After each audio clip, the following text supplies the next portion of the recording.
नमस्कार, आप देख रहे हैं भारत लाइव। मैं हूं अभिषेक मिश्रा। रातों रात हमारा जो खास कार्यक्रम है उसमें हम आपका स्वागत करते हैं।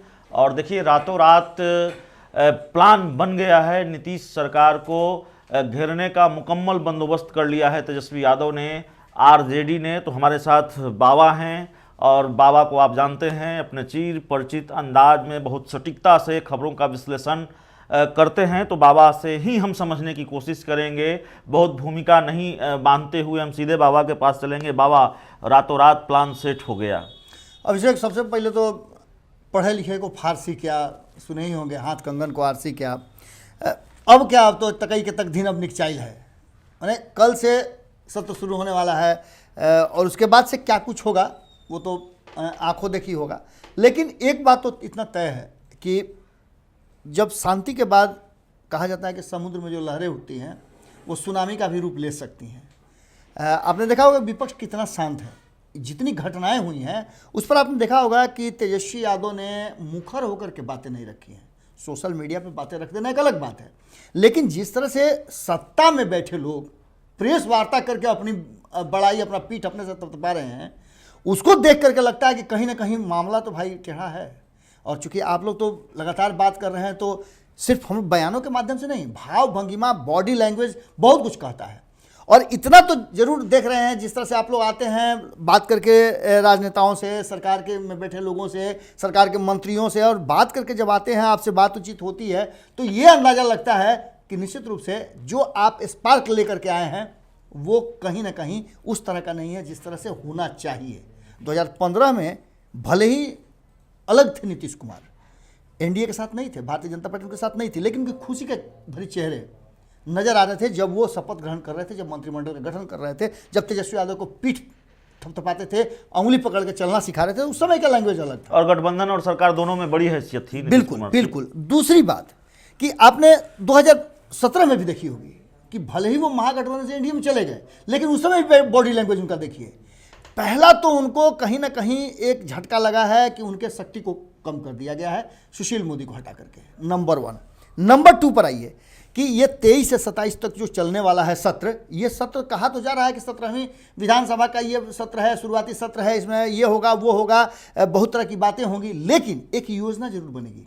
आगे आने वाले बजट भी पेश होंगे, राज्यपाल का अभिभाषण होगा, और उस अभिभाषण में सरकार अपनी नीतियों को बताएंगी, और यहीं से मामला शुरू हो जाएगा। और इस बीच में एक और बात सुनने को आ रही है कि लालू प्रसाद की रिहाई भी 27 तारीख को होने वाली है।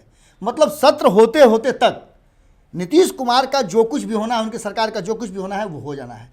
सबसे बड़ी बात है कि जो आप चर्चा कर रहे थे, जो मंत्री हैं उनके 14 मंत्री, इस बार सबसे कम मंत्री शपथ ग्रहण किए हैं, और ये भी एक आश्चर्यजनक बात है, क्योंकि इतना ज़्यादा जीत, इतने ज़्यादा कम मार्जिन का जो आपका बहुमत है, और उसके बावजूद इतने कम मंत्रियों को लेना, पुराने मंत्रियों को साइड का लाइन कर देना, ये बहुत कुछ कहानी कह रहा है। क्या लग रहा है आपको, क्या लग रहा है कि 14 में से 8 मंत्री पर जो दागी बताया जा रहा है, इस पर लेकर के विपक्ष चुप रहेगा? नहीं, हमको लगता है नीतीश सरकार की मुश्किलें लगातार बढ़ने वाली हैं।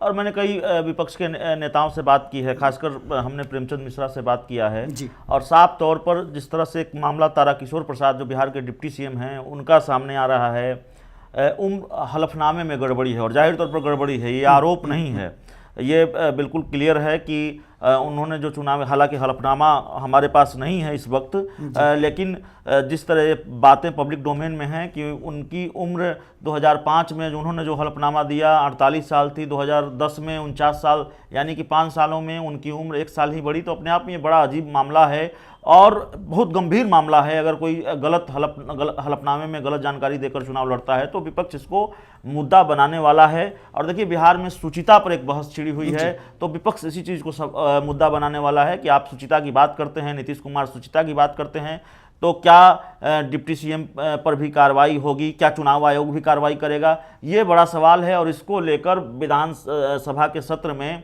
जो कि शुरू होने वाला है 23 से, उसको लेकर विपक्ष लगातार सरकार को घेरेगा। और जैसा कि आपने बताया कि लालू यादव की रिहाई होने वाली है, लालू यादव की रिहाई को लेकर सस्पेंस रहा है। अगर लालू यादव रिहा होते हैं तो नीतीश कुमार के पास जो चुनौतियों का बड़ा अंबार है, कई बार हम लोगों के लिए गिनना मुश्किल हो जाता है कि 2020 के बिहार विधानसभा चुनाव के बाद नीतीश कुमार मुख्यमंत्री तो बन गए हैं, लेकिन उनके सामने चुनौतियां कितनी हैं, इतनी चुनौतियां हैं कि हम गिन नहीं पाते। रोज नई चुनौतियां सामने आती हैं और कई चुनौतियों के बारे में हमें अंदेशा पहले ही हो गया था, इसलिए चुनाव से पहले भी हम चर्चा करते रहे थे। लेकिन अगर लालू की रिहाई होती है तो जाहिर है लालू नीतीश के सबसे बड़े राजनीतिक दुश्मन हैं और उनकी रिहाई कम से कम नीतीश कुमार के लिए और परेशानी का सबब बनेगी। अभिषेक, सबसे बड़ी बात है कि जो ये विधानसभा का सत्र चलने वाला है, इसमें कुछ ऐसे मुद्दे हैं जो बड़ी ज्वलंत मुद्दे हैं और इन मुद्दों को निश्चित रूप से, एक तो सबसे पहला मुद्दा है कि चुनाव तो बहुत अच्छे माहौल में हो गया, सब कुछ हो गया, अच्छा चुनाव कराया चुनाव आयोग ने,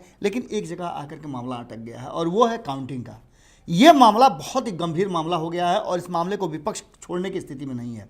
चुनाव आयोग ने भले ही कह दिया है कि हम सब कुछ फेयर एंड फ्रेश कराए हैं, लेकिन कोर्ट में जाने की बात हो रही है और इसके बाद क्या विधानसभा के अंदर में इस मामले को छोड़ेगी विपक्ष? बिल्कुल नहीं छोड़ेगी और ये मामला विधानसभा में उठेगा और इसके संकेत इसलिए भी मिल गए हैं कि हम लोगों के पास जो जानकारी, हमने खबर भी दिखाई कि आरजेडी ने अपने उन प्रत्याशियों को जो हार गए हैं और बहुत कम अंतर से आ रहे हैं, उनको कहा है कि आप खुद से कोर्ट जाइए, कोर्ट में जाइए, कोर्ट की शरण में जाइए। तो आरजेडी के जो नेता हैं, प्रत्याशी हैं, जो कम अंतर से आ रहे हैं, उनको कोर्ट जाना है, वो कोर्ट जाएंगे।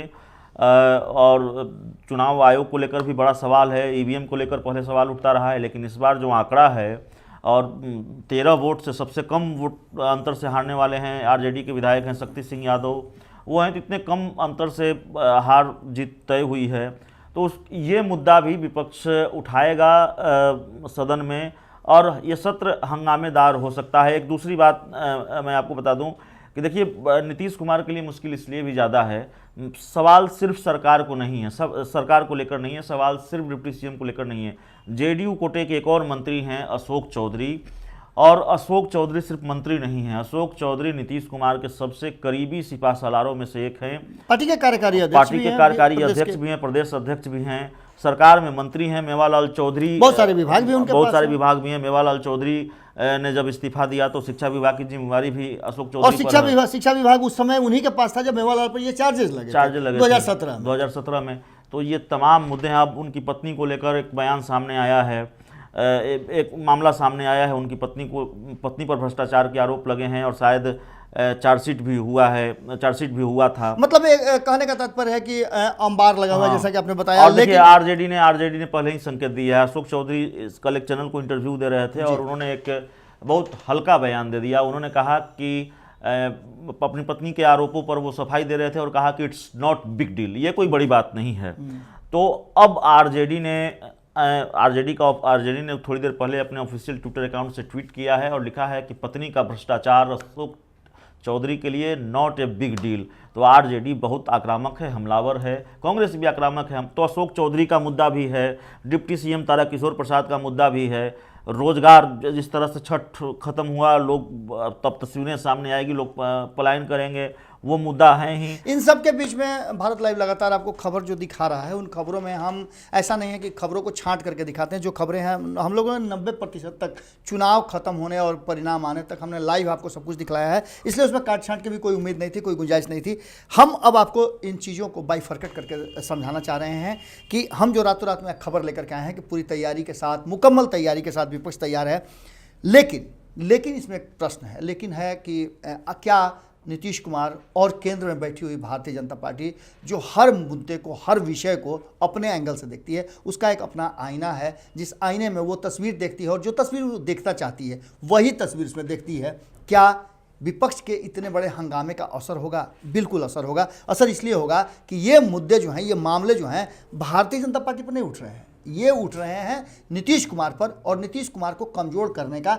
हम इस बात को दावे के साथ तो नहीं कह रहे हैं, लेकिन जो चर्चाएं राजनीतिक गलियारे में चल रही हैं, जो अलग अलग राजनीतिक दल बात कर रहे हैं, सत्ता में बैठे लोग भी बात कर रहे हैं, खुद जदयू के लोग भी ऑफ द रिकॉर्ड ये बातें मानने को तैयार हैं कि कहीं ना कहीं भारतीय जनता पार्टी इस बार बहुत आक्रामक है और वो शेर है। मैं एक बात और जोड़ देता हूं बाबा, भारतीय जनता पार्टी के नेता भी ये मानने को तैयार हैं कि इस बार जो नीतीश कुमार का कद है वो कम हुआ है, और जो अंदेशा है, जिस तरह के कयास चल रहे हैं वो कयास गलत नहीं है, बीजेपी की प्लानिंग है। बिल्कुल अभिषेक, हमने एक खबर भी दिखाया है कि जेपी नड्डा ने किस तरह से नीतीश कुमार पर 2-3 बातें कह करके नीतीश कुमार को बहुत हल्का कर दिया है, और नीतीश कुमार के लिए ये वो समय हो गया है जब उनको आत्ममंथन करने की जरूरत है। और ये नई बात नहीं है। चुनाव से पहले बीजेपी के जब कई नेताओं से और प्रदेश स्तर के कई बड़े नेताओं से जब हमारी बातचीत हो रही थी, खासकर 2-3 नेताओं, नाम लेना उचित नहीं होगा, तो उन्होंने इसके संकेत पहले ही दे दिए थे। ऑफ द रिकॉर्ड उन्होंने जो कुछ भी कहा था उससे ये संकेत मिल गए थे कि इस बार बीजेपी के इरादे कुछ दूसरे हैं,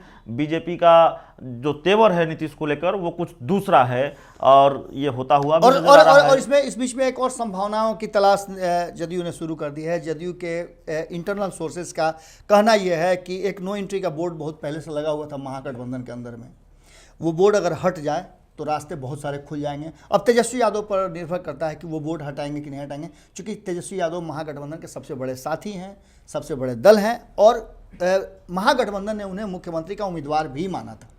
तो ऐसी स्थिति में जो तैयारियां हैं, मुकम्मल तैयारी जो है, वो तैयारी और इस सरकार का भविष्य दोनों टिका हुआ है। ऐसे और जो बात आप कर रहे हैं, वैसे में एक सवाल, एक बेहद अहम सवाल हो जाता है। अगर वैसी स्थिति परिस्थिति बनती है तो उससे पहले एक सवाल पर चर्चा जरूरी हो जाएगी, और हम अपने दर्शकों के साथ करेंगे भी बहुत सटीकता के साथ, जानकारी जुटाकर और अंदर से जो खबरें आएंगी उसको जुटाकर, कि अगर बीजेपी इतनी आक्रामक है नीतीश कुमार को लेकर, या फिर उनके कद को बिल्कुल छोटा कर देना चाहती है जैसे कयास लगाए जा रहे हैं, तो क्या वाकई नीतीश कुमार के पास विकल्प बचता है आरजेडी के साथ जाने का, या फिर बीजेपी ने इस बार जो बीजेपी इस बार जो कर रही है वो पूरी प्लानिंग के साथ कर रही है, और वो रास्ता भी बीजेपी ने बंद कर दिया है। कई तरह के कयास पहले भी चलते रहे हैं कि बीजेपी आरजेडी साथ आ सकती है, और हालांकि अभी ये संभव दिखता नहीं है, लेकिन इसी देश ने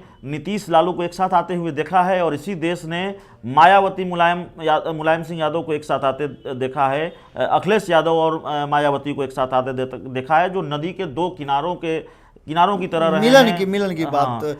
बिहार ने और बिहार के राजनीतिक रूप से बिहार बहुत सशक्त राज्य कहा जाता है, और बिहार में जो प्रयोग होते हैं उस प्रयोग को देश भी मानता है और इस प्रयोग को अपनाता भी है। कई ऐसे प्रयोग हुए हैं, बिहार ने बहुत कुछ दिया है।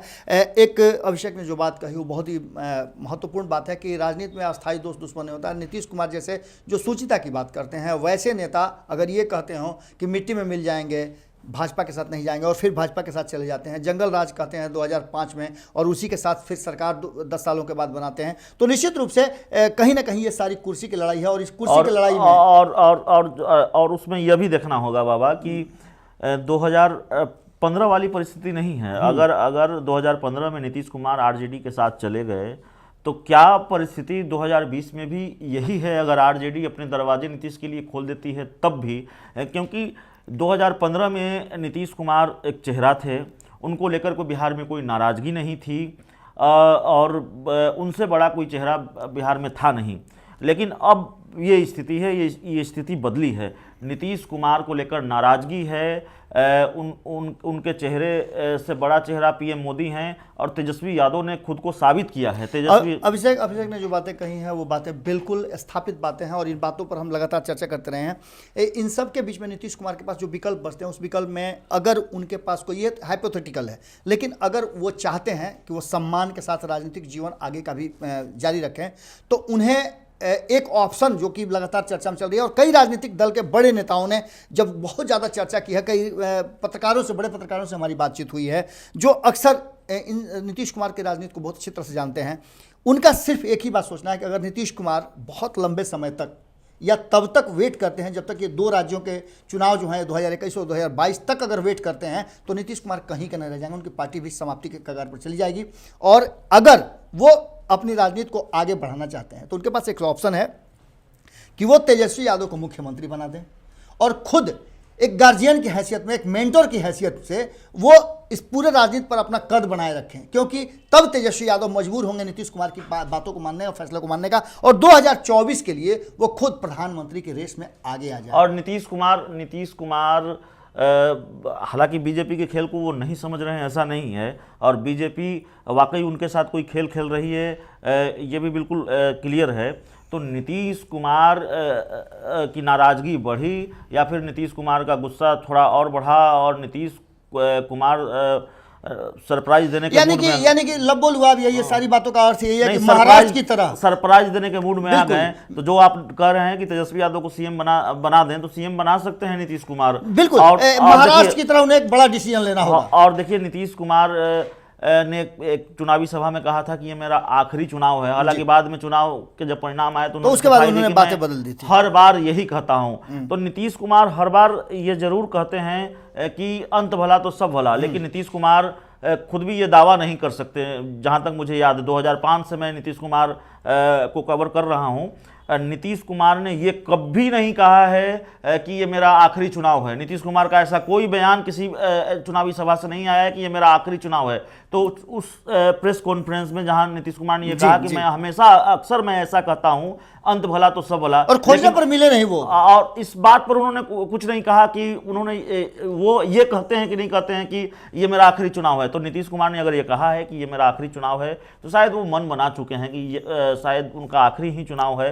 तो ऐसे में नीतीश कुमार को बड़ा सरप्राइज भी दे सकते हैं। बिल्कुल, बड़ी महत्वपूर्ण बातें अभिषेक ने कही और इसी के साथ हम समाप्त भी करेंगे। लेकिन एक संभावना कहीं ना कहीं बिहार की राजनीति ने छोड़ दिया है, और वो संभावना अब इस जो सत्र की शुरुआत हो रही है इसमें क्या कुछ रहता है, किस तरह का व्यवहार रहता है। क्या नीतीश कुमार इस सत्र में शपथ ग्रहण करने के बाद राज्यपाल के देखिए सत्र विधानसभा या विधानमंडल का जब सत्र होता है तो उस दौरान कई दिलचस्प चीजें देखने को मिल जाती है जो बिहार की राजनीति पर बड़ा असर कर जाती हैं। आपको याद होगा एनआरसी को लेकर एक विधेयक पारित हुआ था। बीजेपी को बिना विश्वास में लिए हुए तेजस्वी यादव से गुपचुप मीटिंग होती है नीतीश कुमार की, और उसके बाद एक कह सकते हैं कि एक आदेश पारित हो जाता है। और उसके बाद बिहार की राजनीति में कई तरह के कयास लगने लगते हैं कि क्या नीतीश कुमार फिर एक तरफ आरजेडी के साथ जा रहे हैं, क्या उस तरफ कदम बढ़ा रहे हैं। तो कई बार सत्र के दौरान सिर्फ हंगामा नहीं होता है, बयानबाजी नहीं होती है, आरोप और प्रत्यारोप नहीं होता है। कई बार बहुत दिलचस्प चीज़ें देखने को मिलती है जिससे राजनीति पर, बिहार की राजनीति पर बड़ा असर होता है। तो क्या इस बार भी वैसा देखने को मिलेगा, ये बड़ा सवाल है।